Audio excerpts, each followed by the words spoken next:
Good afternoon and welcome to the Headmaster Show. My name is Mr. Smith and I'm the headmaster here at Dover-Sherborne High School, and today we're joined by a panel of Dover-Sherborne students who have a number of questions based on student feedback that they'd like to ask of the headmaster and myself and of school policies in general. So why don't we start off, guys, with just going around and introducing ourselves.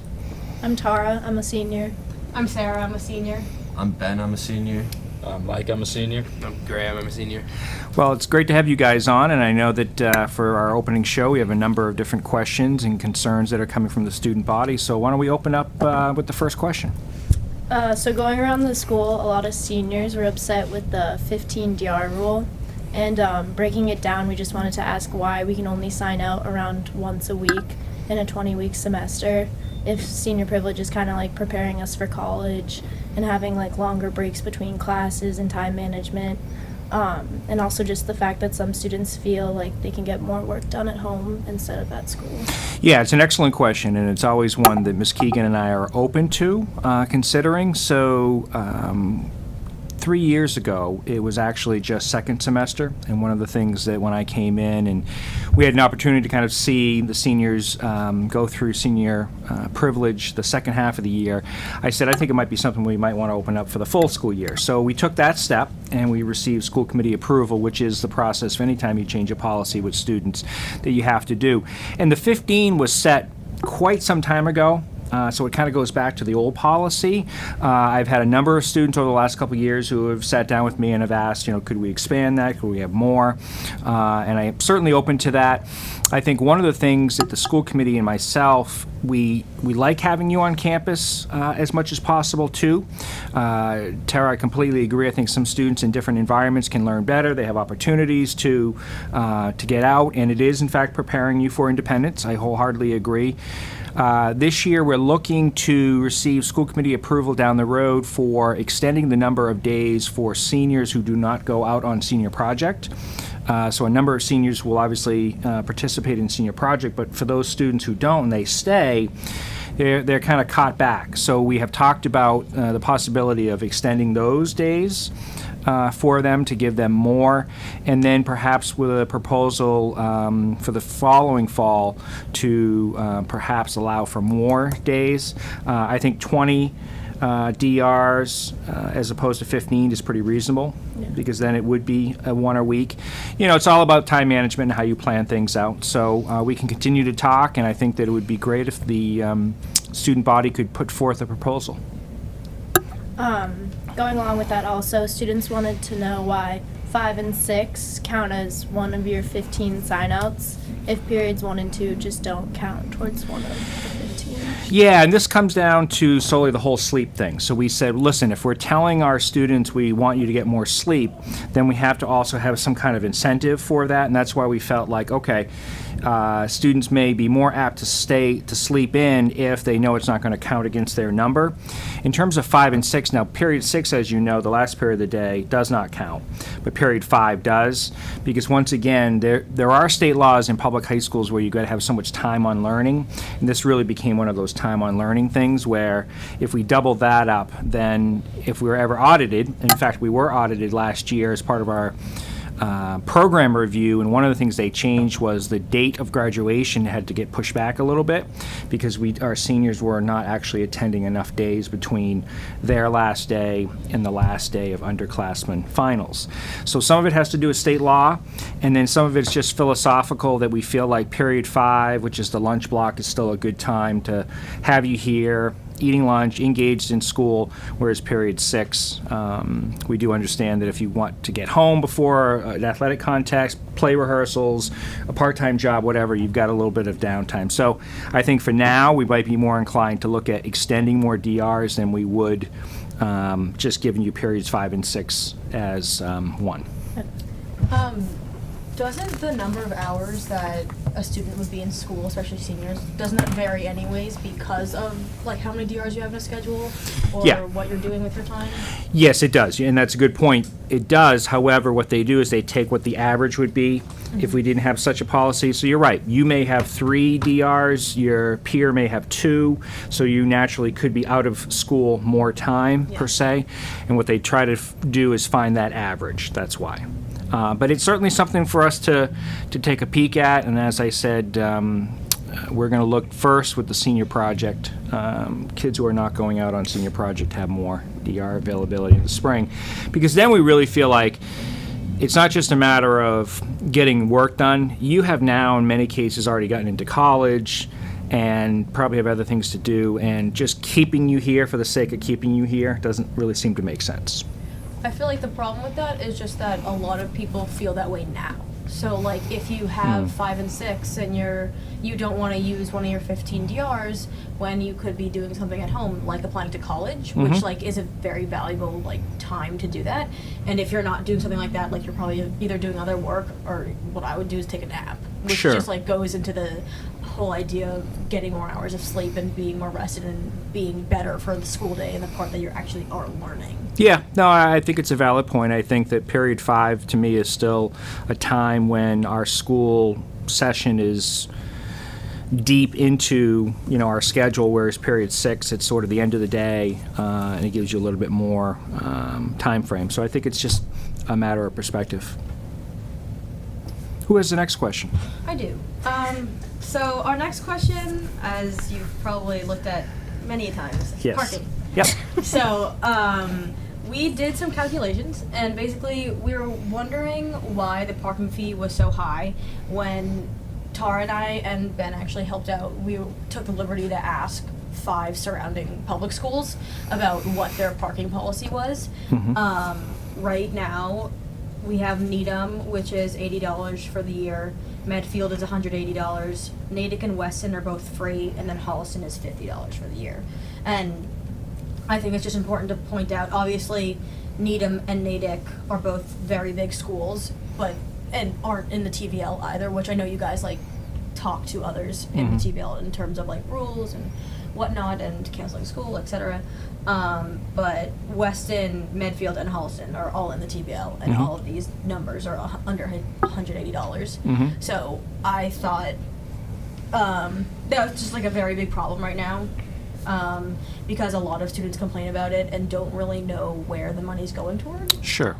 We know it's like the general fund, but Yeah, so what let me that really entails. so let me explain a little bit. So the $300 is set by the regional school committee.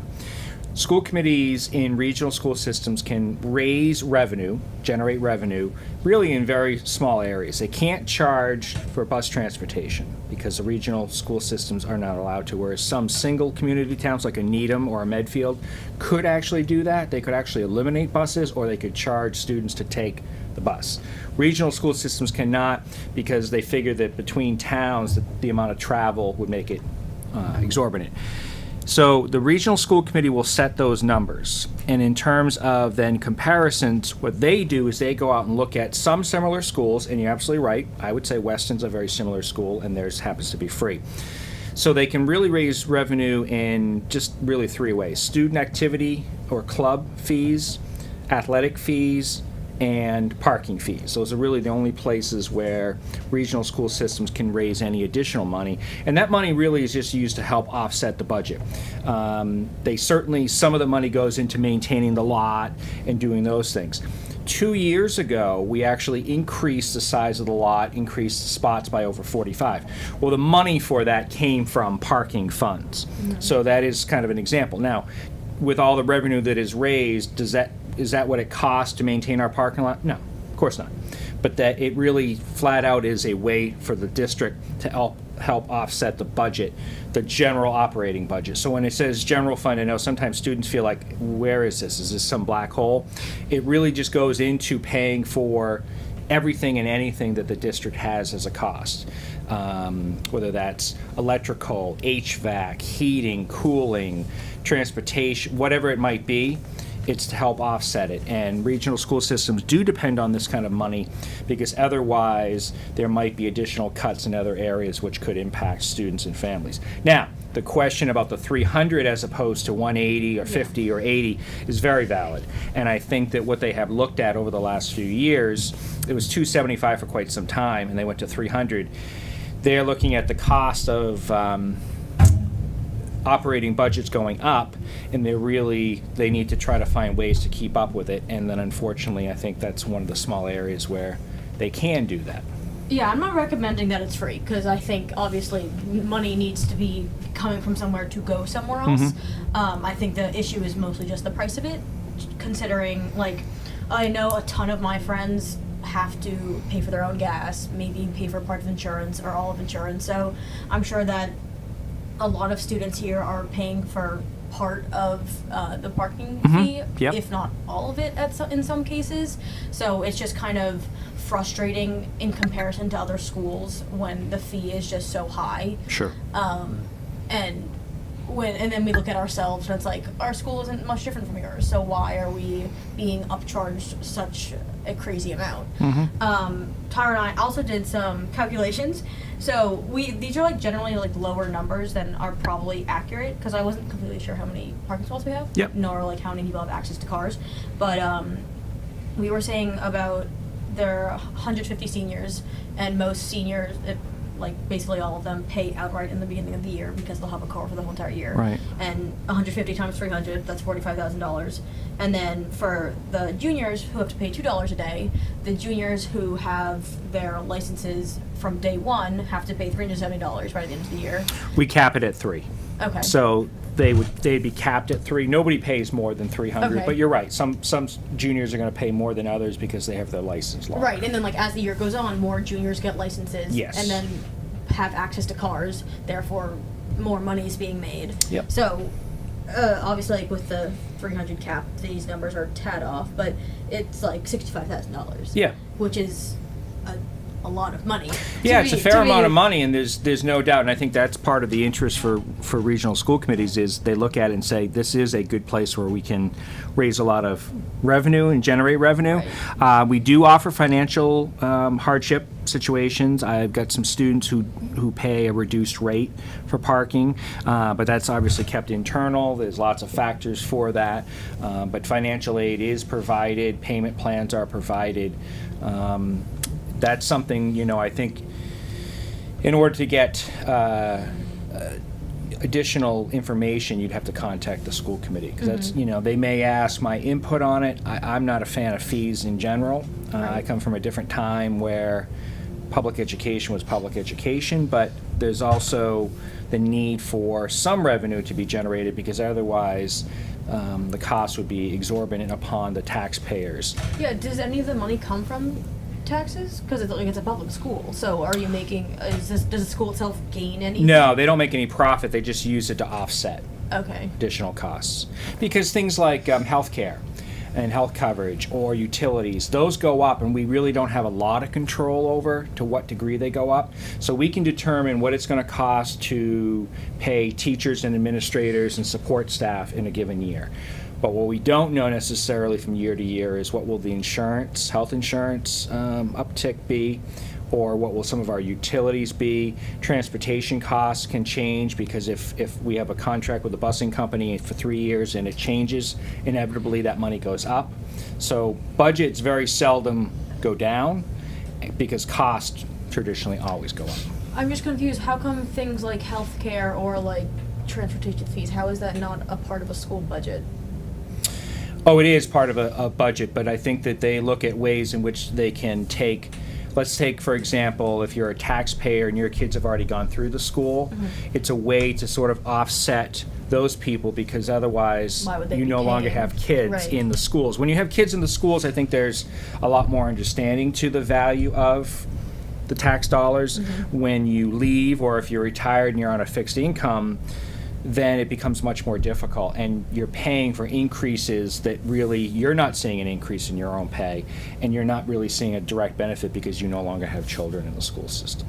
So my suggestion might be a student group put together a letter, send it to the regional school committee asking, why is ours 300 when other school districts appear to be in a much different place? Yeah.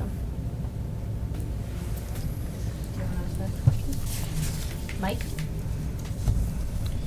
School lunches. Is that the next one we're going to? Yeah. All right. Obviously, I'm a bigger person. So for school lunches, I think Oh my gosh. sometimes I find it kind of asinine when I have to go buy 3 lunches to get full. When I get a little slice of pork, mashed potatoes, and little side of carrots. I mean, I understand there's regulations you have to follow and all that. I just quality and size sometimes feel a bit out of place. Yeah.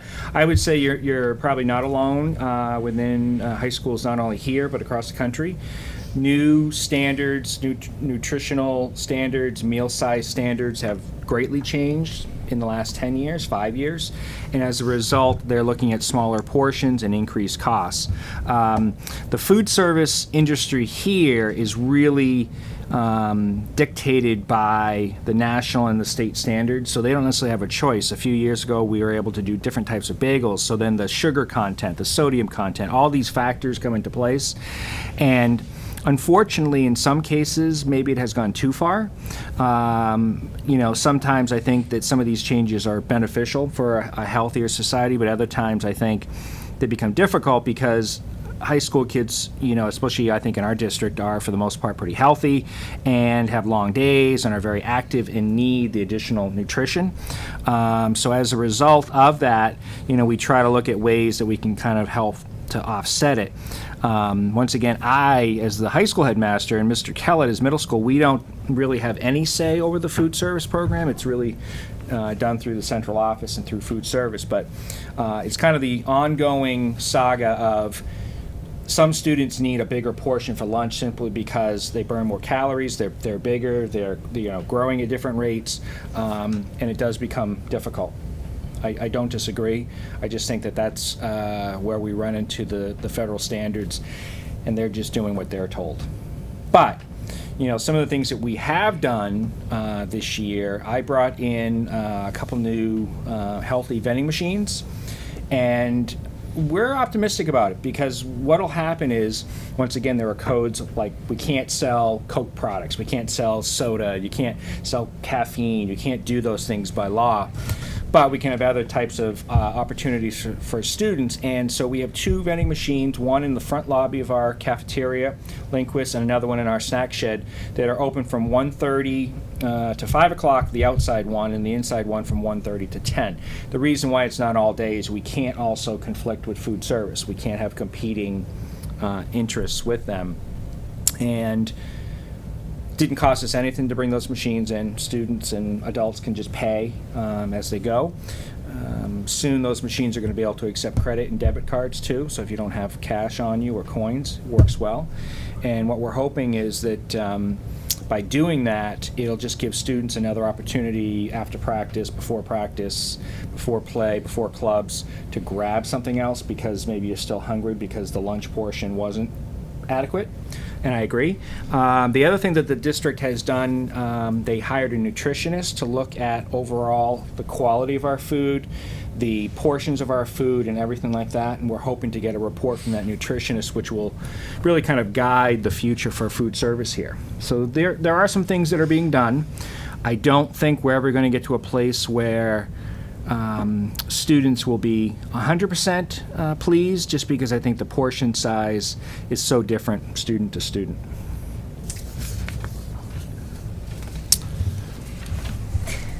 What else has been on the mind of students?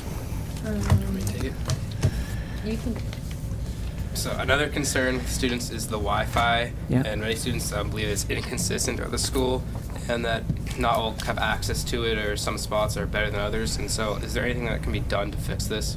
Yeah, absolutely. And this is something that isn't just, well, that's the way it is. I do think that we have an obligation as a school and a school community to make sure that the Wi-Fi is as strong as possible. So what I would suggest the student body do, and you could do that through your class, you could do it through anybody, is kind of put together a small document that sort of explains where some of these hotspots are working effectively and where they're not.